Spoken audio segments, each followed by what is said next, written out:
Foundation hero, Ty Campbell. Ty is now assistant golf professional, full-time golf instructor at TPC Harding Park. Before entering the golf world, he served in the U.S. Coast Guard for 13 years. He responded to the 9/11 attack in New York City, and from there went on to serve in the Arabian Sea. It was there that Campbell blew his knee jumping from a helicopter, leading to a medical retirement from the Coast Guard a decade ago in 2013. So with that, we're pleased to welcome in Ty Campbell to the show. Ty, good to see you. After your medical retirement and fighting through the recovery from your injury, how did the game of golf come into your life?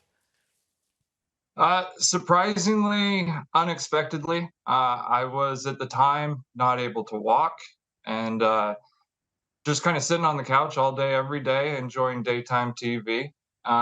Never even thought about golf at the time, but a friend was able to get me involved in the game, and I wanted to continue forward. So I looked online, found the On Course Foundation, and they were able to give me the skills to continue on a career path within the golf industry. And you mentioned how they gave you the skills to continue with that career path. You found it in the midst of your rehabilitation.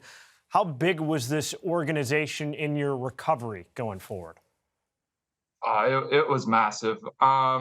Without On Course Foundation, honestly, I don't know where I would be today. I had gained well over 100 pounds and really had no direction.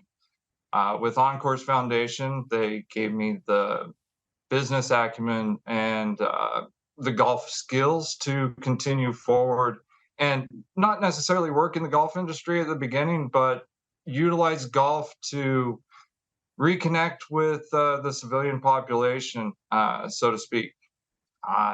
It's hard coming out of the military not understanding how difficult it would be to transition back into civilian life. You don't realize it until you actually have to do it.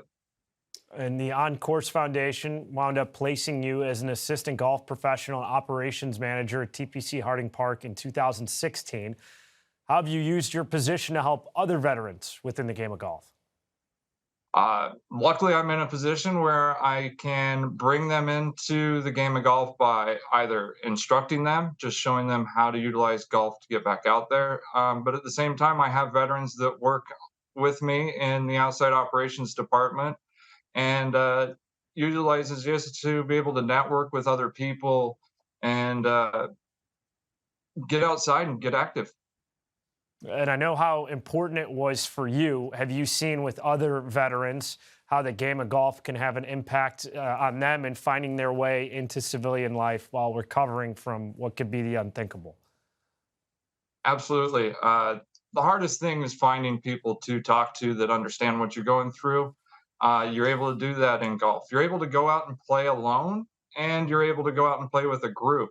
There's not many other things that I can think of that you're able to do this and do something that anybody can do. It doesn't matter if you're missing a limb, 2 limbs. I know somebody that's missing 3 limbs that is part of the Simpson Cup. And you're able to get out there and act like a normal person for at least a few hours. And Ty, before we let you go, I've been out to TPC Harding Park. Great layout. Let's put aside your personal bias. Bay Area, where do you rank it? Is that, I mean, the best golf area in the country? Top 3? What do you think? Oh, it's definitely top 3. We were lucky enough to have the PGA Championship here in 2020. Unfortunately, didn't have any spectators, but to be next to the pros, to see them play this course that I know and love so much, it's definitely ranks up there. California ranks up there for me now. Yeah, for those who haven't been out there, well worth the trip. Ty, thanks for spending some time with us here on Golf Central. Appreciate it. Thank you. And straight ahead in the show, while it is the shortest course on the PGA Tour, a little more than 6,800 yards when the wind blows, Port Royal can be quite the test for the pros in the PGA Tour. We're going to have more on the Butterfield Bermuda Championship next.